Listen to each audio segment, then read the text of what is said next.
வணக்கம். நீதிமன்ற செய்திகள். விழுப்புரம் மாவட்டம் சட்டப்பணிகள் ஆணைக்குழு மற்றும் பெண்கள் குழந்தைகளுக்கு எதிரான குற்றத்தடுப்பு காவல்துறை பிரிவு மாவட்ட குழந்தைகள் மற்றும் வளரினம் பருவ தொழிலாளர்கள் மறுவாழ்வு நலசங்கம் சார்பில் விழுப்புரம் பழைய பேருந்து நிலைய பகுதியில் பெண்கள் குழந்தைகளுக்கு எதிரான குற்றங்கள் குறித்த சட்ட விழிப்புணர்வு பிரச்சாரம் கடந்த 20/5/2025 அன்று நடைபெற்றது.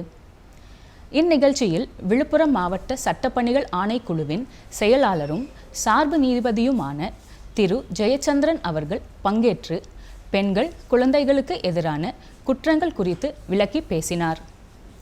பின்னர் பொதுமக்கள் விழிப்புணர்வு வாசகம் அடங்கிய துண்டு பிரசாரங்களையும் வழங்கினார். மேலும் இதில் விழுப்புரம் மாவட்ட பெண்கள் மற்றும் குழந்தைகளுக்கு எதிரான குற்றத்தடுப்பு பிரிவின் கூடுதல் காவல் கண்காணிப்பாளர் திரு இளமுருகன் மற்றும் குழந்தைகள் மற்றும் வளரின பருவ தொழிலாளர்கள் மறுவாழ்வு நலசங்க அலுவலர்கள், காவல்துறையினர் மற்றும் பொதுமக்கள் உட்பட பலர் கலந்து கொண்டனர்.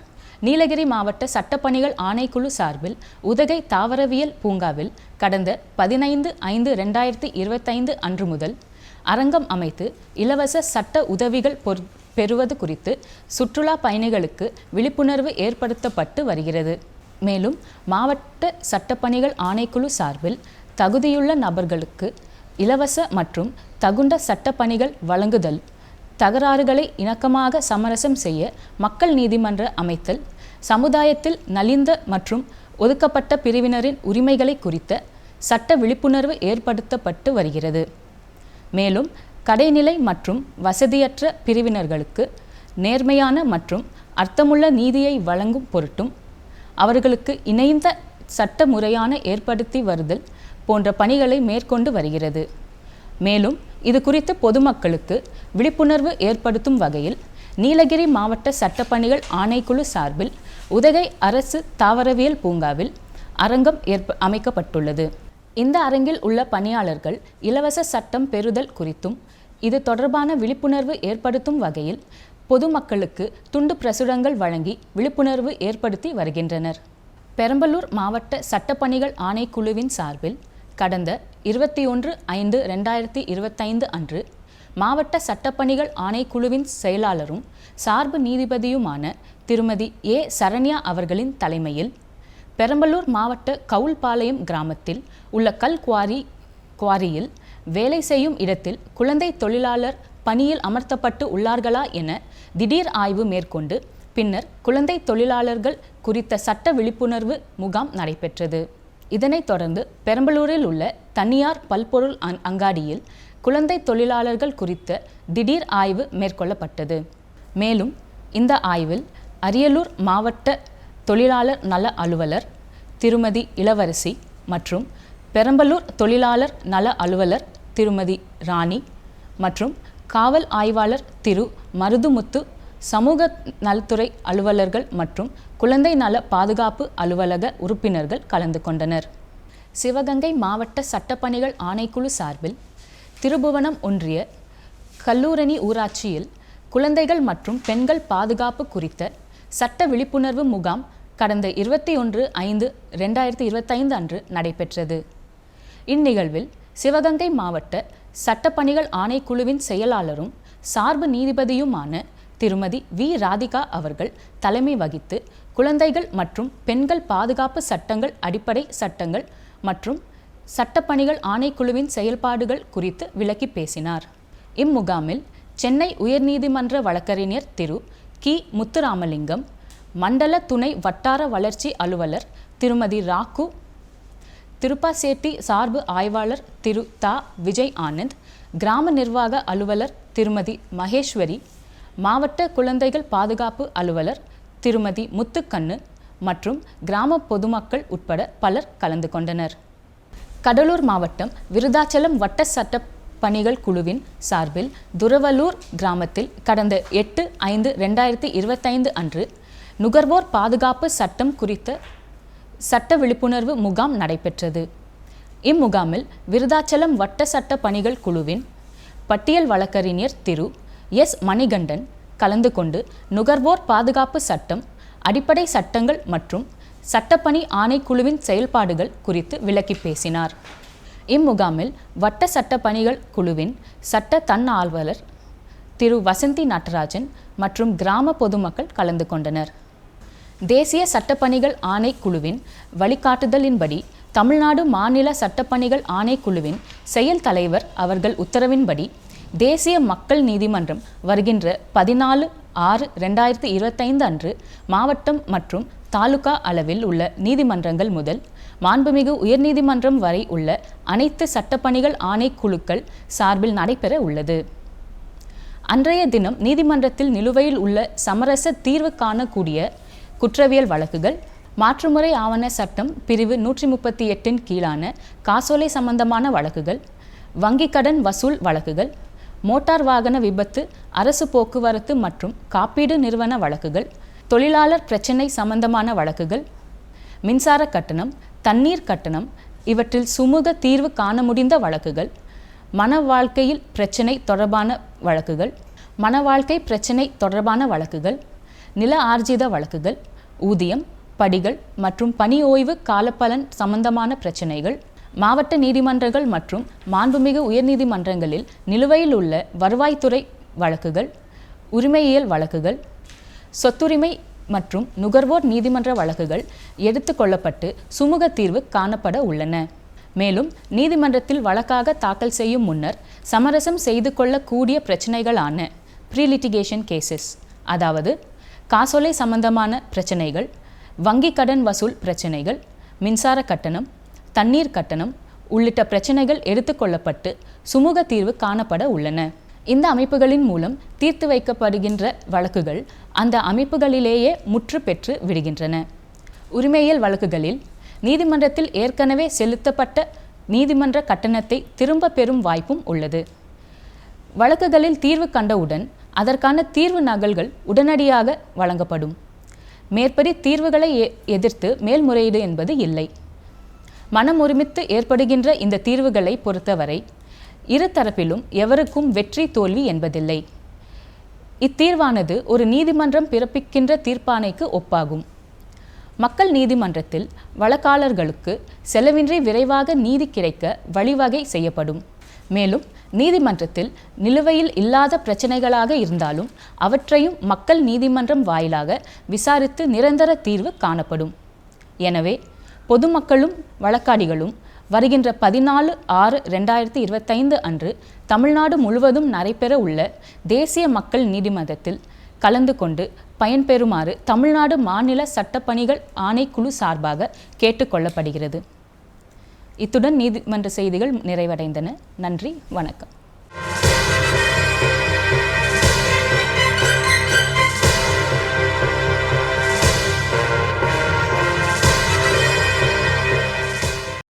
வணக்கம்.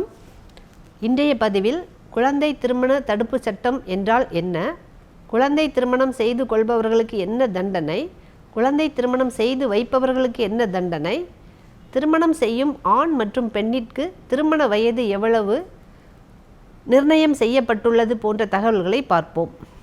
குழந்தை திருமண தடை சட்டம் 1929ஆம் ஆண்டு ஆங்கிலேயர் ஆட்சி காலத்திலேயே இயற்றப்பட்டுள்ளது.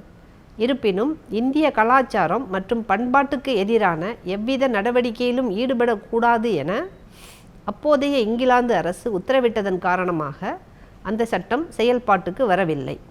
அதன்பின் 1978இல் குழந்தை திருமண தடை சட்டத்தில் பல்வேறு திருத்தங்கள் கொண்டு வரப்பட்டன.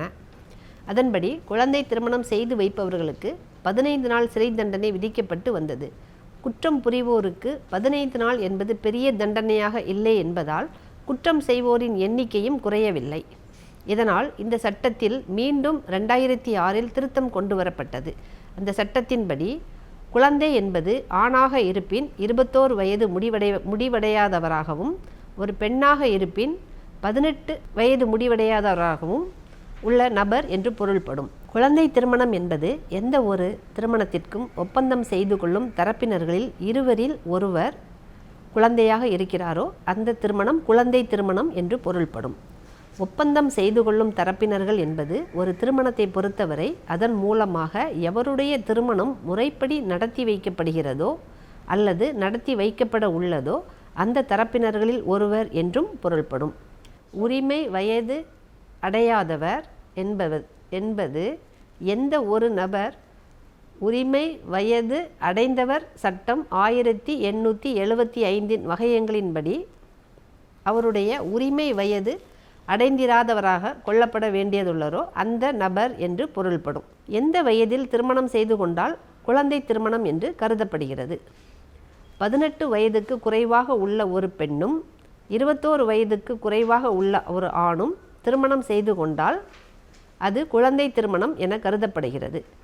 இந்த சட்டம் ஏற்பட்ட பிறகோ அல்லது அதற்கு முன்போ ஏற்பட்ட குழந்தை திருமணங்கள் திருமணத்தின் போது குழந்தையாக இருந்த நபர்களின் விருப்பத்தின் போது தவிர்தகு நிலையாக இருத்தல் வேண்டும்.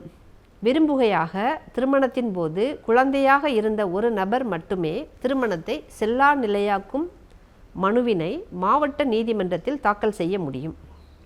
மனுவை தாக்கல் செய்யும் நேரத்தில் மனுதாரர் இளவராக இருந்தால் மனுவை தன்னுடைய காப்பாளர் மூலமாகவோ அல்லது அடுத்த நண்பர் மூலமாகவோ குழந்தை திருமண தடுப்பு அலுவலருடன் சென்று தாக்கல் செய்ய வேண்டும்.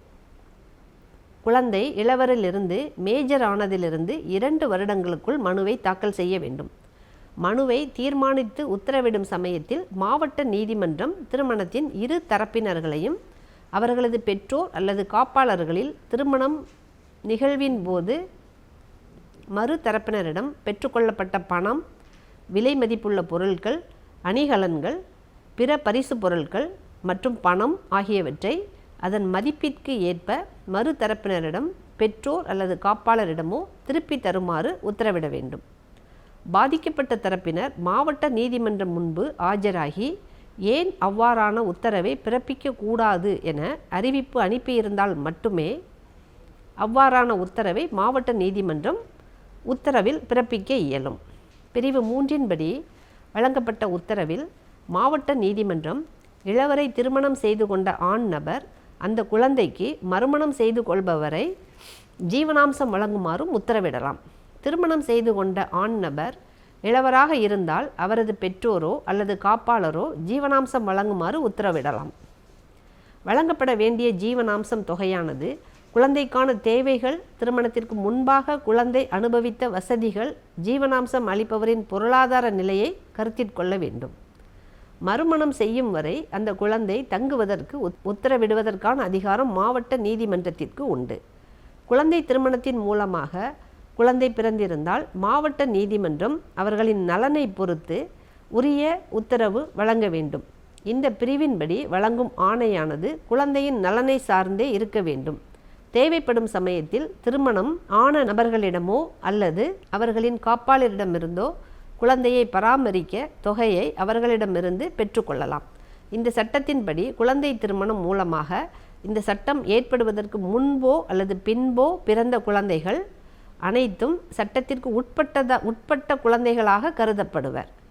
2006 குழந்தை திருமண தடை சட்டத்தின் பிரிவுகள் 9, 10, 11 ஆகியவற்றில் திருத்தம் கொண்டு வரப்பட்டுள்ளது.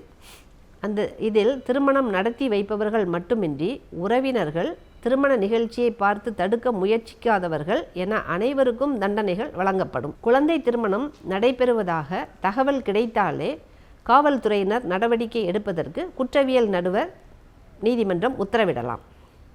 மேலும் குழந்தை திருமணம் குறித்து தகவலோ புகாரோ வழங்கப்பட்டால் போலீசார் தாமதமின்றி வழக்கு பதிவு செய்ய வேண்டும். அதேபோல ஆட்சியர், வட்டாட்சியர்களுக்கும் போலீசார் உதவியுடன் குழந்தை திருமணத்தினை தடுத்து நிறுத்த அதிகாரம் உள்ளது. திருமணத்தை தடுத்து நிறுத்திய பின் அந்த பெண் குழந்தையை எங்கே தங்க வைத்து பராமரிப்பது என்பதை குறித்தும் குற்றவியல் நீதித்துறை நடுவர்கள் முடிவு செய்ய வேண்டும். குழந்தை திருமண தடுப்பு சட்டம் 2006 படி என்ன தண்டனைகள் வழங்கப்படுகிறது என்று தெரிந்து கொள்வோம். இந்த சட்டம் இந்தியா முழுவதும் நடைபெறும் குழந்தை திருமணத்திற்கும் பொருந்தும். இந்த சட்டத்தின்படி 21 வயது நிறைந்த ஆண் 18 வயது குறைவான ஒரு பெண்ணை திருமணம் செய்து கொண்டால் சட்டப்படி அந்த ஆண் தண்டிக்கப்படுவார். அவர்களுக்கு என்ன மாதிரியான தண்டனைகள் வழங்கப்படும் என்றால் 2 ஆண்டுகள் கடுங்காவல் தண்டனையும் 1 லட்சம் வரை அபராதமும் விதிக்கப்படும். மேலும் அந்த குழந்தை திருமணத்தை செய்து வைக்கும் நபர்களுக்கும் இந்த தண்டனை வழங்கப்படுகிறது. நம் கண்ணுக்கு முன் ஒரு பெண்ணுக்கு குழந்தை திருமணம் நடக்கிறது என்றாலோ அல்லது குழந்தை திருமணம் நடத்தி வைக்க ஏதேனும் ஏற்பாடுகள் நடக்கிறது என்றால் உடனடியாக அதனை யார் வேண்டுமானாலும் காவல்துறையினரிடம் புகார் தெரிவிக்கலாம் அல்லது 1098 ஹெல்ப்லைன் எண்ணினை பயன்படுத்தி தொலைபேசி மூலமாகவும் தங்களது புகாரை தெரிவிக்கலாம்.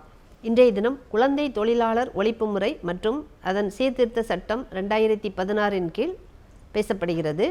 இச்சட்டம் இந்தியா முழுவதும் பொருந்தும்.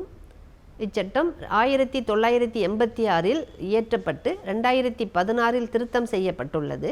இச்சட்டத்தின்படி 14 வயதிற்கு உட்பட்ட குழந்தைகளை எவ்வித தொழில்களிலும் ஈடுபடுத்தக்கூடாது. வளரிளம் பருவத்தினர் என்றால் 14 வயது முடிந்து 18 வயது முடியாதவர்களாக இருக்க வேண்டும். மேற்படி சட்டத்தின்படி குழந்தை தொழிலாளர் தடுப்பு மற்றும் ஒழுங்குமுறை சட்டம் கீழ்கண்டவர்களுக்கு பொருந்தாது. குடும்பத்தினருடன் சேர்ந்து உழைக்கும் குழந்தை தொழிலாளர்கள், தொலைக்காட்சி தொடர்கள், பிற வகை பொழுதுபோக்குகள், விளையாட்டு தொடர்பான செயல்பாடுகள், ஒளி பொழுதுபோக்கு தொழில்களில் ஈடுபடும் குழந்தைகளுக்கு இத்தகைய நிபந்தனைகள் பாதுகாப்பு ஏற்பாடுகளிலிருந்து விலக்களிக்கப்படுகிறது.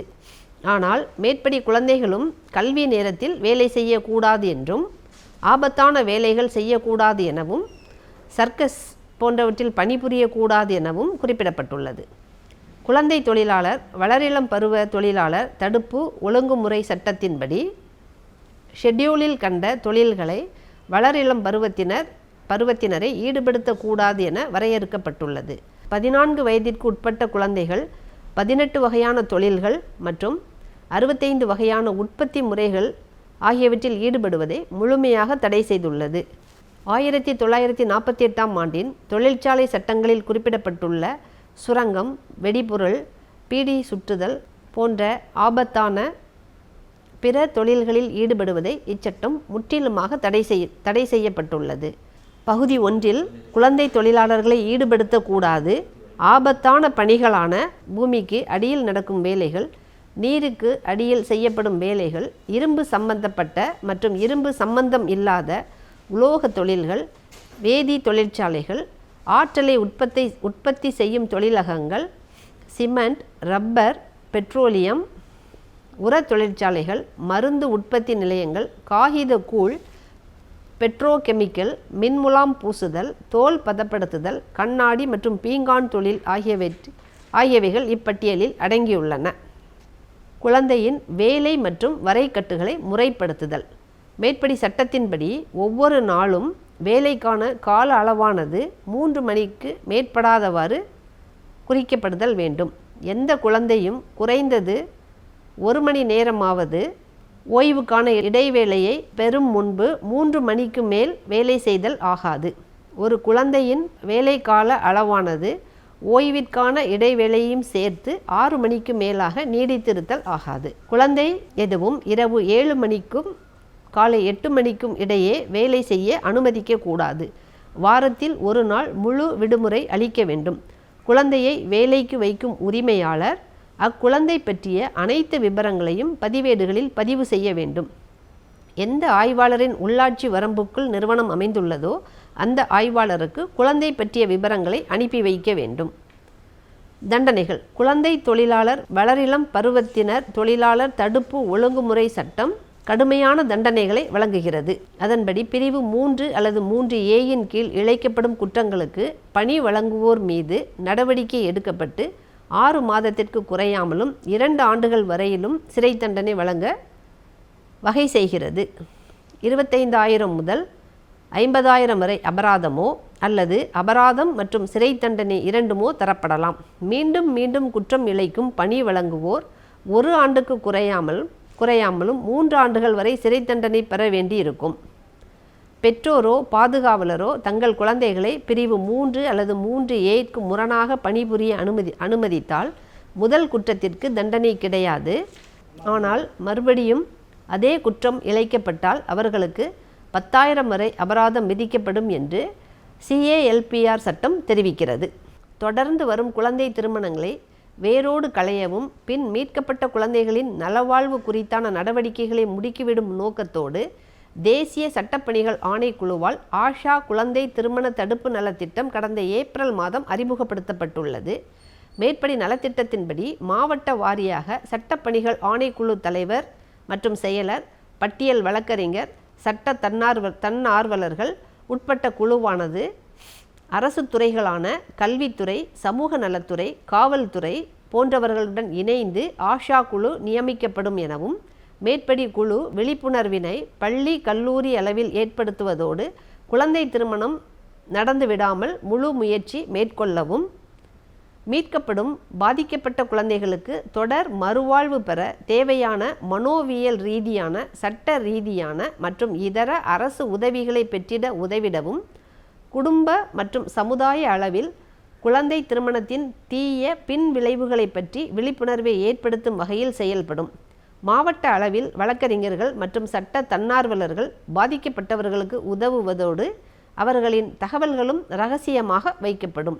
உதவி வேண்டுவோர் யாராயினும் அருகில் உள்ள சட்டப்பணிகள் ஆணைக்குழுவை அணுகிடலாம் அல்லது 15-100 என்ற இலவச எண்ணை அழைக்கலாம். நேயர்களே, சட்டம் சம்பந்தமான கேள்விகளை அனுப்ப வேண்டிய முகவரி: உறுப்பினர் செயலாளர், தமிழ்நாடு மாநில சட்டப்பணிகள் ஆணைக்குழு, வடக்கு கோட்டை சாலை, மெட்ராஸ் உயர் நீதிமன்ற வளாகம், சென்னை 104. இந்நிகழ்ச்சிகளை யூடியூபில் பார்க்க டிடி தமிழ் நீதிமன்ற செய்திகள் என்ற பக்கத்தில் பார்க்கலாம்.